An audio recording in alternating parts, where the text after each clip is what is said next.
check out a van today.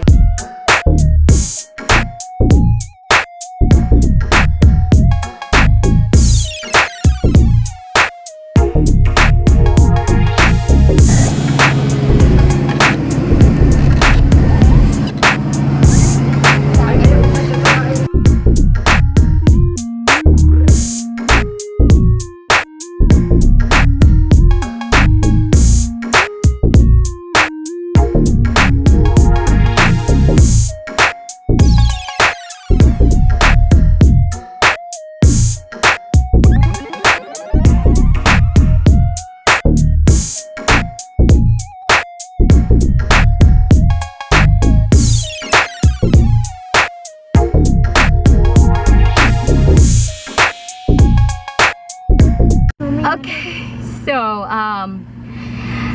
the van has no issue. The AC isn't working. But aside from that, the van has no issues. So I don't know if I should buy it. I don't know.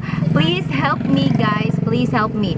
Also, the main problem is the gas. It's so expensive to use that, but I'm keeping my tiny van, so if I think I won't have a problem moving around the city because I'm still keeping this tiny van. But it's good because I can stand.